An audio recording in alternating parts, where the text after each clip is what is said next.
सही की कोई गलती नहीं है। उसने तुम्हें थैंक यू भी कहा था, उसकी गैर मौजूदगी में मेरा ध्यान रखने के लिए। कई बार बेइज्जती थैंक्स बोलकर भी की जाती है विराट। काश तुम ये बात समझ सकते। बेइज्जती? बेइज्जती आपका फेवरेट वर्ड है क्या बाकी दीदी? क्योंकि मैं आपसे कुछ भी बोलती हूँ उसमें आपकी बेइज्जती हो जाती है। आपके अलावा आज तक मुझे किसी ने नहीं कहा कि मैं लोगों की बेइज्जती करती हूँ। पता है क्यों? क्योंकि मेरे आबा ने मुझे दूसरों की इज्जत करना सिखाया, बेइज्जती करना नहीं।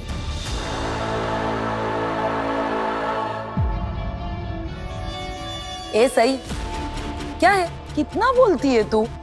इतने दिन घर के बाहर रही है, फिर भी तुझे अकल नहीं आई?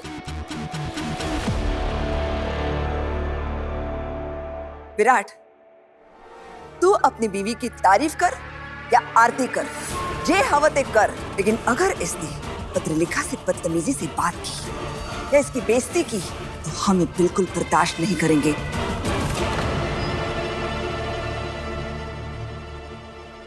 पत्रलेखा इस घर की सबसे समझदार बहू है।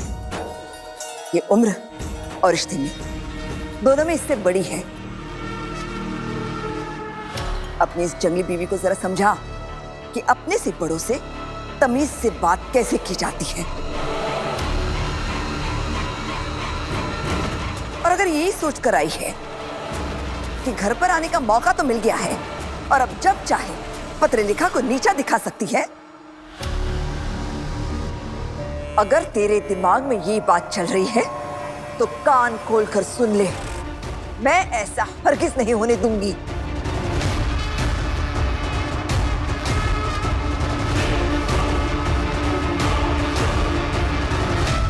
ये सब मिलकर मेरी सही के पीछे ही पड़ गए हैं।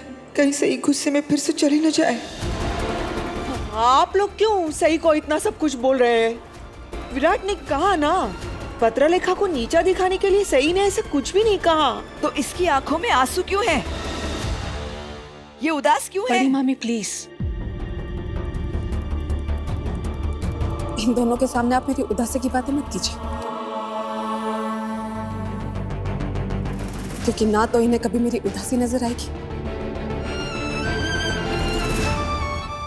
और ना ही कभी मेरा दर्द महसूस होगा।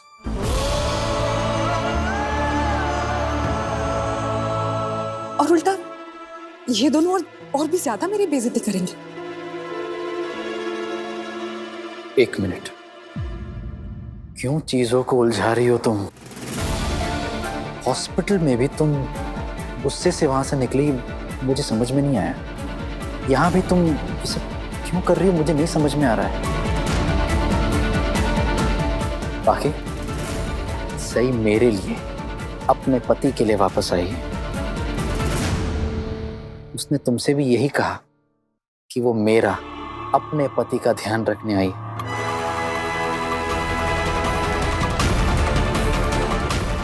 मेरी जिम्मेदारी सही की जिम्मेदारी है, उसमें तुम्हारी बेइज्जती कैसे हुई? जिम्मेदारी? कौन सी जिम्मेदारी की बात कर रहे हो तुम विराट? जब तुम्हें गोली लगी थी तब इसके अंदर की जिम्मेदार पत्नी अचानक से जाग गई। इतने दिनों से कहां थी इसकी जिम्मेदारी? पुलकित का सच जानने के बाद जब तुम गढ़चिरौली गए थे ना इससे माफी मांगने, तब इसे अपनी जिम्मेदारी याद नहीं आई? तब तो तुम्हें माफ करने के बजाय सबके सामने तुम्हें बेइज्जत करके वापस भेज दिया था इसने। तुम्हारे साथ वापस आने से साफ इनकार कर दिया था इसने।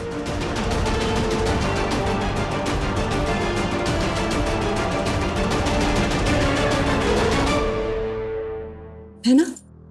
ये सब तुम्हें सिर्फ इसलिए याद दिला रही हूं क्योंकि तुम्हें देखकर ऐसा लग रहा है जैसे या तो तुम अपने और अपने परिवार की बेइज्जती सब कुछ भूल गए, या फिर इसे लोगों को अपनी बातों में फंसाना बहुत अच्छे से आता है। बस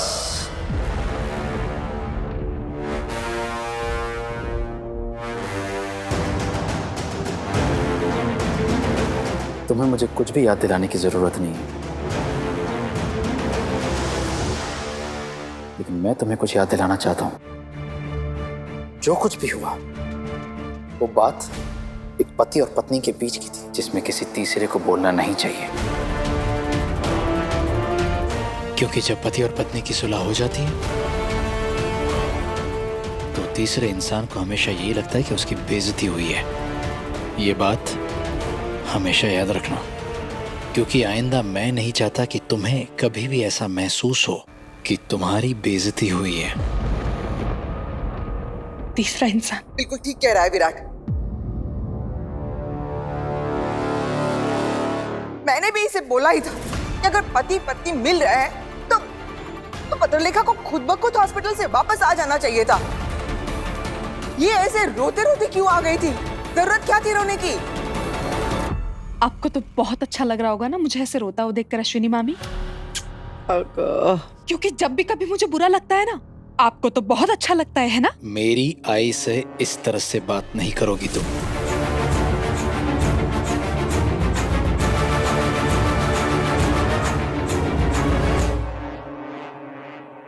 क्या मैं पूछ सकता हूं कि जब सई ने मेरी जिम्मेदारी लेने की बात की तो तुम्हें इतना बुरा क्यों लग रहा है? और इतनी छोटी सी बात के लिए घर में इतना बड़ा तमाशा करने की क्या जरूरत थी? क्या मैं तुमसे पूछ सकती हूँ, तुम्हें हमेशा वही क्यों दिखाई देता है जो मैं कहती हूँ या मैं करती हूँ? सही ने जो मेरे साथ किया वो तुम्हें तो कभी नहीं दिखाई देता ना। सही ने मुझसे इतनी बदतमीजी से बात की, मैंने उसे सिर्फ इतना कहा था कि सही, विराट आराम कर रहा है, अंदर मत जाओ, लेकिन उसने मेरी एक बात नहीं सुनी। विराट,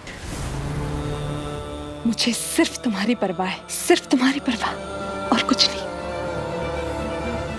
लेकिन तुम्हें तो मेरी परवाह भी नहीं दिखाई देती।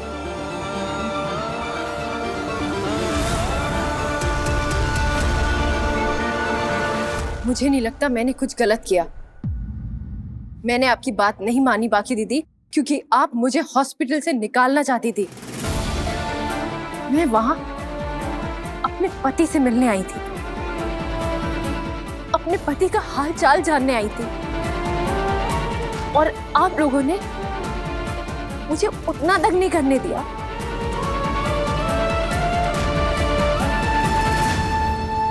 आज मैं आपसे पूछती हूँ, किस हक से आपने मुझे मेरे पति से मिलने से रोका?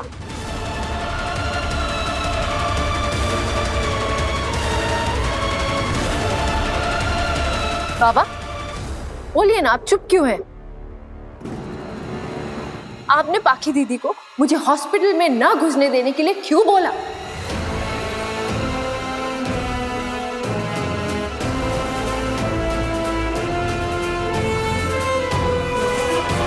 मुझे यकीन नहीं होता कि मेरे पीठ पीछे आप सब सही के साथ ऐसा कर रहे थे।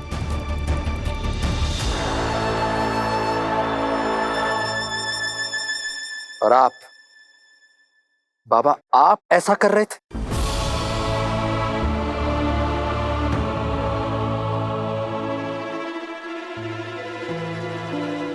चलो ठीक है, काकू और बाबा को तो सही पसंद नहीं, तो उन्होंने तो जैसा तैसा कह दिया सही को। लेकिन तुमने कुछ नहीं कहा उन्हें? क्यों? तुम तो हमेशा सबको सही और गलत का फर्क समझाती रहती हो ना। तो जब मेरे ही बाबा ने गलत फैसला ले लिया अपनी जिंदगी में, तुमने क्यों नहीं समझाया उन्हें? आपने ऐसा क्यों किया बाबा? क्यों सही को मुझसे मिलने नहीं दे रहे थे? विराट, मैंने जो किया है बिल्कुल सही किया है। और ये लड़की मेरे मना करने के बावजूद बेशर्मों की तरह वहां भी आई थी हॉस्पिटल में, और यहाँ भी चली आई मुंह उठा के। बस कीजिए बाबा, बस। सही मेरे लिए वापस आई है, क्योंकि उसमें शर्म और जिम्मेदारी दोनों है।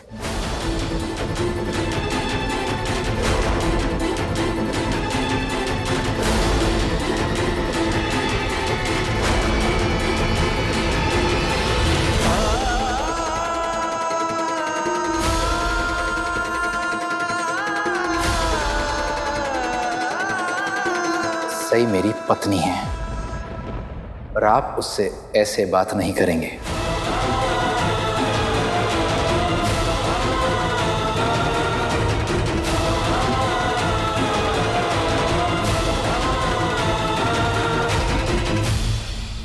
आप मेरे बाबा हैं, इसका मतलब ये नहीं कि आप मेरी पत्नी से जैसा मन करेगा वैसा बात करेंगे।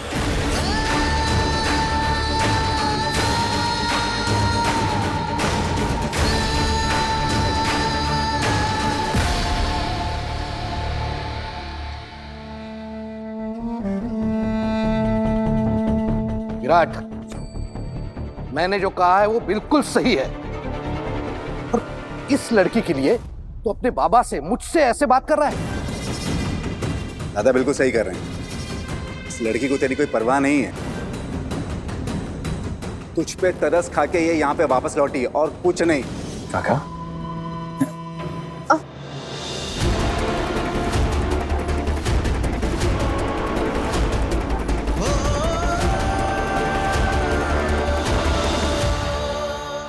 काका,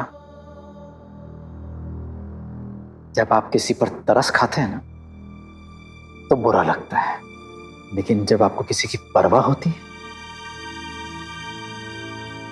तब आपको उसका दर्द महसूस होता है, तड़प उठते हैं अंदर से। ठीक वैसे ही जैसे सई को जब मेरी गोली लगने की खबर मिली तो वो घबरा गई। पागलों की तरह तड़पते हुए उसने मुझे फोन किया कितनी बार। इस सबसे यही जाहिर होता है कि सई को मुझ पर तरस नहीं आया था। उसे मेरी परवाह थी।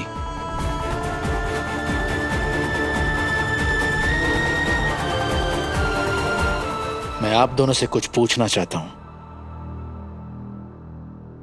जब एक पति और पत्नी के बीच में झगड़ा होता है और उन दोनों के बीच में सुलह भी हो जाती है तो क्या यह खुशी की बात नहीं?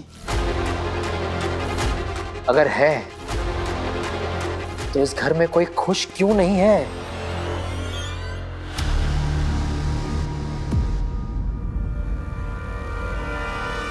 मस्त, हाँ मस्त। विराट बिल्कुल ठीक कह रहा है। अरे हम सबको तो खुश होना चाहिए। आज इतनी बड़ी सीख मिली है हमें। कैसी सीख वहीनी? यही सोनाली कि हमें विराट और सई के मामले में कुछ नहीं भूलना चाहिए।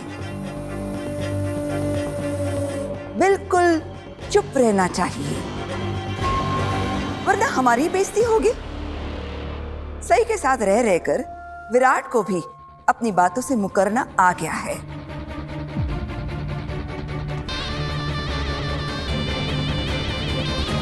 देखो ना, कभी वो कहता है कि मेरा सई के साथ कोई रिश्ता नहीं है, कभी आज देखो, आज खुद ही इसे वापस इस घर में लेकर आया है।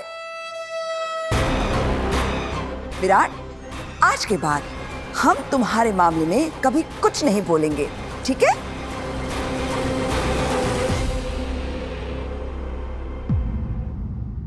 ये तो बात जग जाहिर है वहीनी। पति पत्नी के झगड़े के बीच में अगर आप किसी एक का साथ देते हैं तो बेइज्जती ही होगी। पति पत्नी है, आज नहीं तो कल एक हो जाएंगे। यही तो रिश्ते की खासियत है।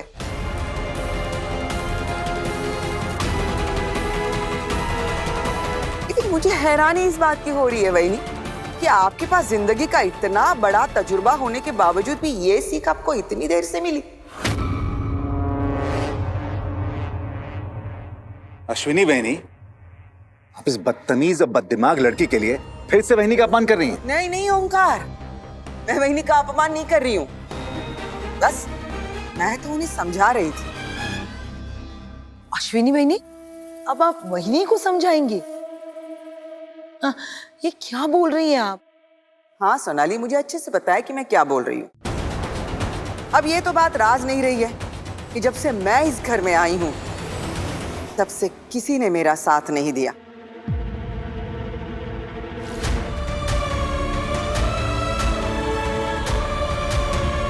किसी ने मेरे लिए आवाज नहीं उठाई, यहां तक कि मेरे पति ने भी नहीं।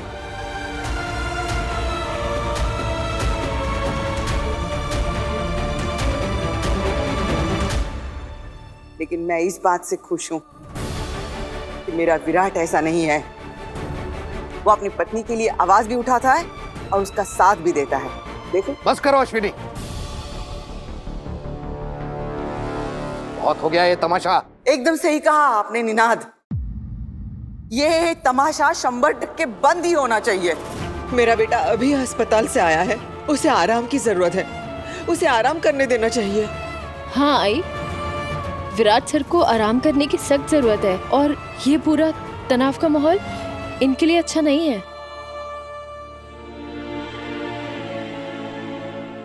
सही बेटा, तुम एक काम करना, विराट को अपने कमरे में लेके जाना और उसका ध्यान रखना। जी आई, मैं विराट सर का ख्याल रखने के लिए ही तो आई हूँ। आप बिल्कुल चिंता मत कीजिए, मैं हर वक्त विराट सर के साथ रहूंगी। बस मुझे आपकी मदद चाहिए होगी। क्या? बोलो ना। मैं जब कॉलेज जाऊँ ना, बस उस समय के लिए आप विराट सर का ख्याल रख लीजिएगा। कैसी बातें कर रही हो सही? इसमें क्या मदद?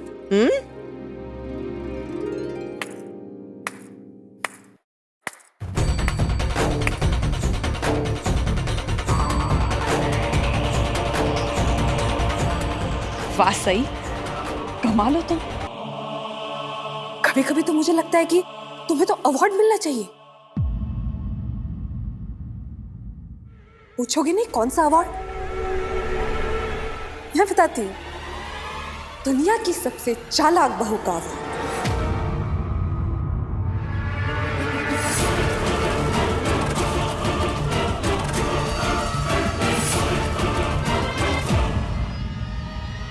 और तो और एक आधा अवार्ड ना तुम्हें तुम्हारे दोखलेपन के लिए भी दिया जा सकता है।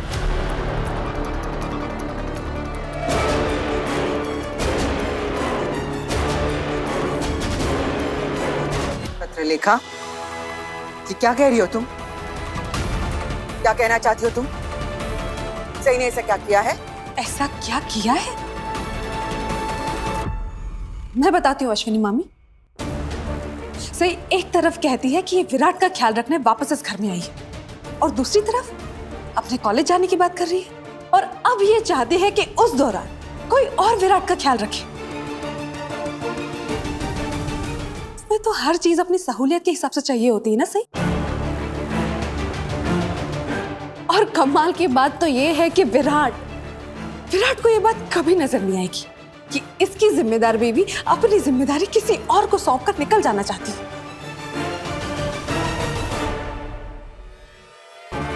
पता नहीं ऐसा कौन सा पर्दा डाला है सही ने इसकी आंखों पर। पर्दा मेरी आंखों पर नहीं, शायद तुम्हारे दिमाग पर डला हुआ है बाकी। इसीलिए शायद तुम्हें हमेशा सही गलत नजर आती है। कभी तुमने सोचा मेरी वजह से सही की पढ़ाई का कितना नुकसान हुआ? क्या वो और नुकसान होने दे सकती? चंद घंटों की बात कर रही थी इसलिए विराट जवान सही के पति नहीं, सही के वकील साहब अपनी पत्नी का बचाव करने कूद पड़े मैदान में।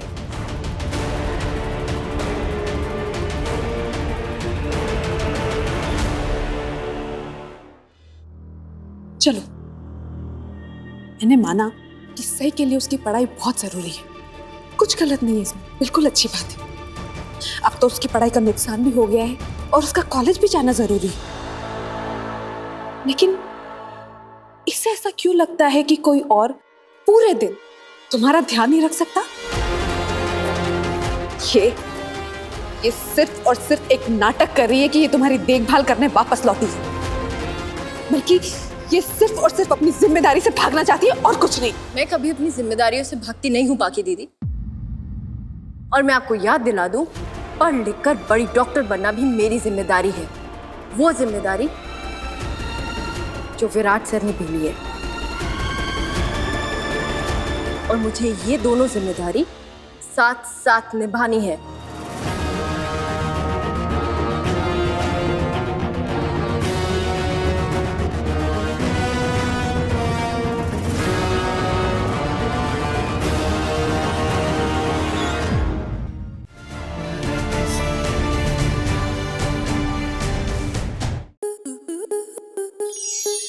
स्टार प्लस के ऐसे ही और बेहतरीन लम्हे देखने के लिए सब्सक्राइब करें हमारे YouTube चैनल को।